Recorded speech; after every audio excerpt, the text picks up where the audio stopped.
Market का पंचनामा में आप सभी का स्वागत है। आपके साथ मैं हूं वरुण दुबे और जिसका डर था आज भारतीय बाजारों में वही हुआ। यानी कि हम आपको याद होगा कल बात ही कर रहे थे कि एक्सपायरी को 2 दिन बचे हैं, मार्केट में आपको प्रेशर ज़रूर देखने मिलेगा और मार्केट में देखिए प्रेशर देखने मिला। हालांकि कुछ हद तक ग्लोबल मार्केट के जो संकेत थे वो भी कमज़ोर थे। डाउ फ्यूचर्स को अगर आप देखें तो हम जब भारतीय बाजार बंद हो रहे थे तो वहाँ करीब 250 पॉइंट के आसपास की गिरावट थी। तो ये भी एक रीज़न था जिसकी वजह से भारतीय बाजार में गिरावट देखने मिली। लेकिन हाँ, ये बात सही है कि करीब 8% के आसपास की तेज़ी दिखाने के बाद मुनाफा वसूली तो आनी थी और वही मुनाफा वसूली जो है आज काफ़ी हद तक भारतीय बाज़ारों में देखने मिली। हालांकि कल आप जब हमारे साथ जुड़े थे तो आपको याद होगा हमने आपको लेवल्स बताए थे। ऊपर का लेवल आप याद कीजिए, हमने आपको क्या बताया था? आपको बताया था 10,550। ये लेवल पे जाके मार्केट अटक सकता है और देखिए करेक्ट उसी लेवल के आसपास आज मार्केट ने अपना हाई बनाया है। तो और मैंने आपको कल क्या बोला था, इसके आगे के लेवल्स मुझे दिख नहीं रहे फिलहाल। मार्केट देखिए 10,550 के आसपास से फिर एक रिवर्सल देता हुआ नजर आया, वहाँ से प्रॉफिट बुकिंग हुई और सीधे 10,300 के आसपास आ चुका है। ये मुनाफा वसूली जो है हो सकता है कि कल के बाजार में भी आपको देखने मिले, लेकिन अब तक जो ट्रेंड देखने मिल रहा है उस तो इसको मैं मुनाफा वसूली ही कहूँगा। इसको मैं कोई गिरावट, बहुत बड़ी गिरावट तो नहीं कहूँगा, क्योंकि इतनी तेज़ी होने के बाद तो ये होना ही था। ग्लोबल मार्केट्स भी कहीं ना कहीं अपना सपोर्ट जो है वो खींच रहे हैं, वहाँ भी दबाव देखने मिल रहा है। तो उसका इम्पैक्ट भी जो है कुछ हद तक भारतीय बाजारों में जो है साफ देखने मिल रहा है और इसके लिए देखा जा रहा है। कल के इंपॉर्टेंट लेवल नीचे की तरफ 10,250 हैं, मेरे ख्याल से उसको तोड़ना नहीं चाहिए। अगर उसको तोड़ते हैं तो फिर 10,170 के आसपास आके फिर आपको एक सपोर्ट मिलेगा। तो ये दो इंपॉर्टेंट लेवल्स है।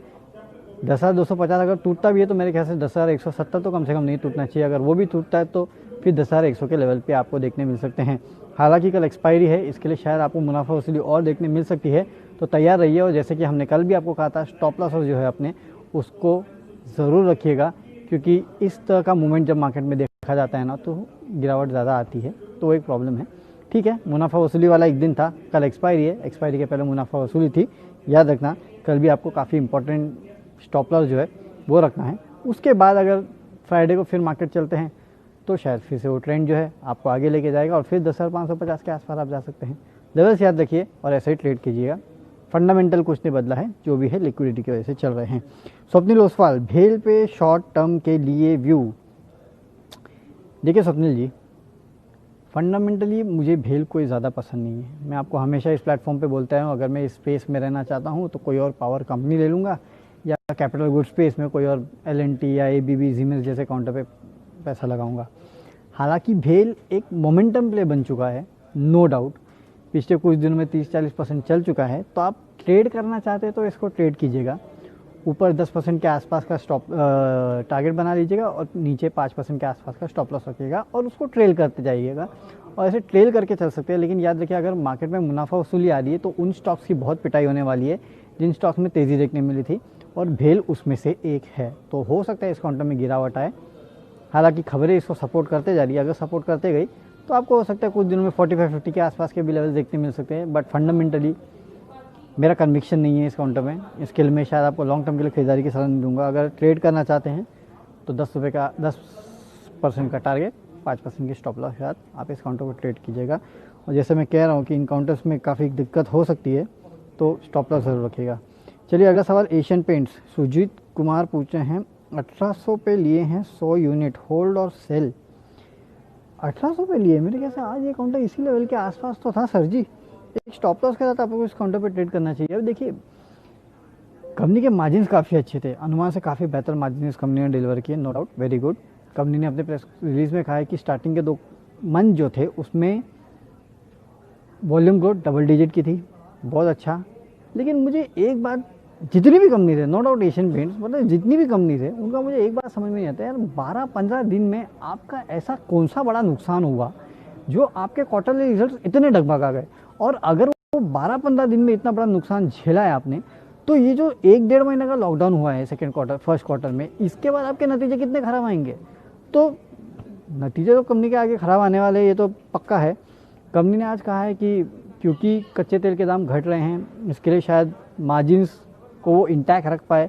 लेकिन देखिए, डिमांड सिनेरियो पता नहीं कैसा पैन आउट होता है, आगे जाके क्या होता है। अगर ऐसा कोई सिचुएशन आई तो शायद उनको प्राइस पास ऑन करेंगे वो कस्टमर्स को, बोल रहे थे इच्छुक है प्राइस ऑन पास ऑन करने के लिए कस्टमर्स को।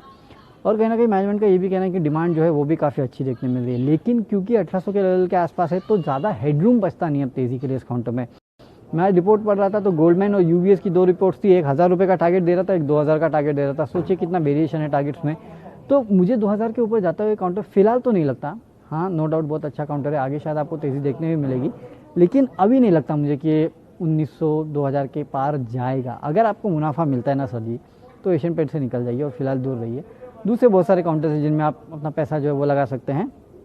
इस काउंटर से फिलहाल थोड़ा दूर रहिए, है ना, क्योंकि लेवल्स बहुत महंगे हैं। मेरा प्रॉब्लम ये है, लेवल्स इतने महंगे हैं, इसके लिए मैं कह रहा हूँ कि फिलहाल इनसे दूर रहिएगा। दूसरे काउंटर में पैसा लगाएंगे तो ज़्यादा बेटर होगा आपके लिए। चलिए, यहाँ मयूर पटेल स्ट्राइड फार्मा पे पूछते हैं 200 शेयर एट 480 क्या करें। यार मयूर जी, मुझे भाव तो पता नहीं, लेकिन इस काउंटर में देखिए स्ट्राइड फार्मा में इसके प्रमोटर्स जो है वो बिकवाली कर रहे हैं। आज इनके प्रमोटर की तरफ से जो मैंने फंड एक्शन देखा था उसमें अच्छी खासी बिकवाली हुई थी। अब कल इस काउंटर में तेज़ी हुई थी, अगर इस तेज़ी में प्रमोटर्स इस काउंटर से निकल रहे हैं तो थोड़ा डाउट जाता है। प्रॉब्लम ये है, इसके लिए मुझे इसका रेट याद नहीं है, लेकिन हाँ, अगर आप प्रॉफिट में हैं थोड़ा भी तो मेरे ख्याल से आपको इस काउंटर से निकल जाना चाहिए। मेरा इस पर कोई कन्विक्शन वाला व्यू नहीं है, तो निकल जाइए। एग्जिट। निखिल एस, नौकरी शॉर्ट कॉम। सर नौकरी शॉर्ट टर्म इन्फो एज, समझ सकता हूँ, ऐसे मजाक कर रहा था नौकरी करके। देखिए इन्फो एज के साथ दिक्कत अब ये है कि जो नए एफडीआई रूल्स है कि इंडिया में अगर कहीं से भी पैसा आएगा तो उसके लिए दुनिया भर के अप्रूवल्स लगेंगे, कहीं कहीं से आप नहीं भी ला सकते। उसके चलते इनको जो कहीं तो इन्वेस्ट करना था और एफडीआई लेके आना था वो शायद ही नहीं लेके आ पाएंगे, ऐसी बातें चल रही है।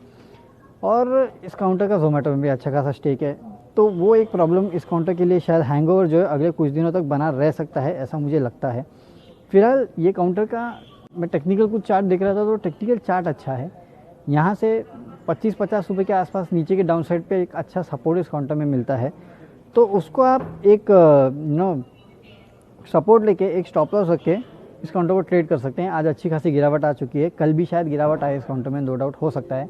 परसों से देखना किस तरह का ट्रेड इस काउंटर में देखने मिलता है। कल 50 रुपये के आसपास नीचे स्टॉप लॉस रखे, अगर उसको भी तोड़ देता है तो वेट एंड वॉच कीजिएगा। अगर उसको नहीं तोड़ता है और वहाँ से रिवर्सल देता है तो फिर मेरे ख्याल से 3000 के लेवल जो है इस काउंटर में आपको फिर से देखने मिल सकते हैं, तो उस तरह का ट्रेड जो है आप इस काउंटर में ले सकते हैं।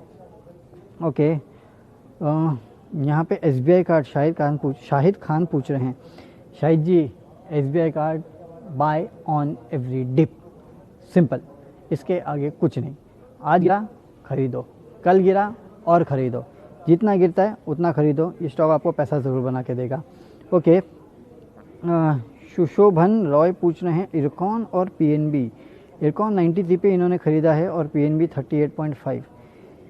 देखिए ये जितने बैंकिंग काउंटर्स है और ख़ासकर पीएसयू बैंक्स है ना, पिछले कुछ दिनों में चल रहे थे, अच्छा है, लेकिन पीएसयू बैंक्स में अगर मैं कहीं रहना चाहूँ ना तो मैं एसबीआई या बैंक ऑफ बड़ौदा में रहूँगा। पीएनबी 38.5 पे अगर आपने लिया है, प्रॉफिट हो रहा है तो निकल जाइए, ज़्यादा रहने की ज़रूरत नहीं है। दूसरा, इरकॉन की आपने बात की तो रेलवेज एज अ स्पेस काफ़ी अच्छा है, और ये जो नई न्यू एज रेलवे कंपनीज है जो कि लिस्ट हुई है, भले वो इरकॉन हो, आईआरसीटीसी हो, कंपनीज काफ़ी अच्छी है, तो इसके लिए आपको इन काउंटर्स में आप बने रह सकते हैं। थोड़ा लंबे अवधि का नजरिया रहिए और इस काउंटर में बने रहिए। हालांकि स्टॉप लॉस रखिए एक, है ना, यहाँ आपने जो भाव खरीदा है उससे 10 रुपये नीचे, और उससे आप इस काउंटर को 10 नहीं 20% नीचे रख लीजिए और इस काउंटर को ट्रेड कीजिएगा। Long term, medium to long term के लिए काउंटर ठीक है। अवनिंदर द्विवेदी 450 आईटीसी 217 के दाम पे लॉन्ग टर्म। देखिए लॉन्ग टर्म अगर आपने पूछ लिया है तो रखिए, 217 का भाव कोई ख़राब नहीं है इस काउंटर के लिए।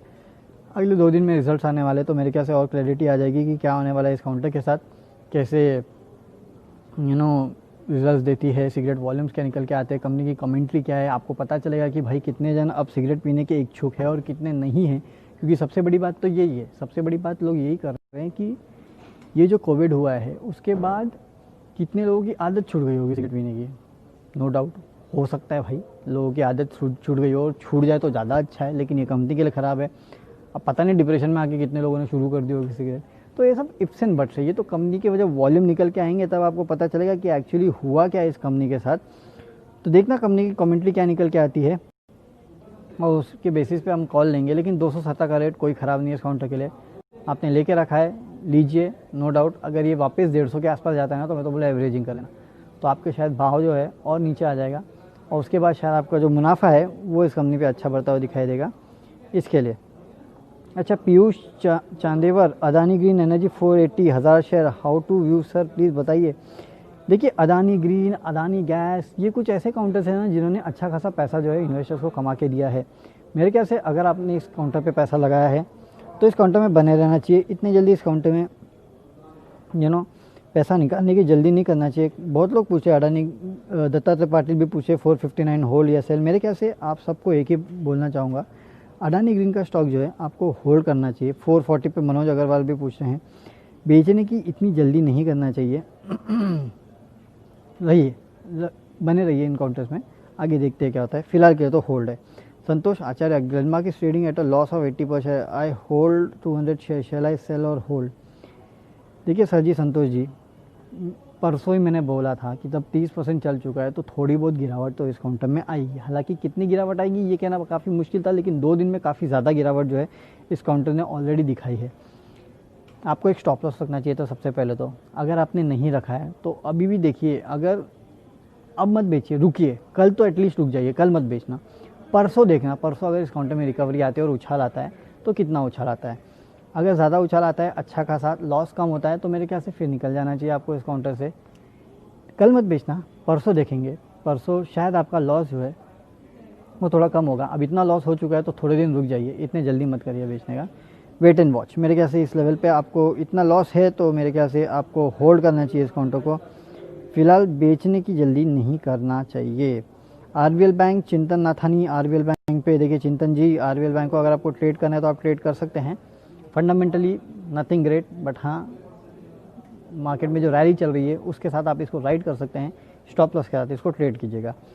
पीवीआर पे किसी ने मुझे पूछा था कि पीवीआर पे करना क्या चाहिए, तो देखिए राजीव सूद जी, पीवीआर के लिए तो मैं एक ही साफ सलाह दूंगा, जिस दिन आप अपनी पहली मूवी टिकट खरीदेंगे, भले वो पीवीआर की हो, कहीं की भी हो, उस दिन जाके पीवीआर का स्टॉक खरीदना।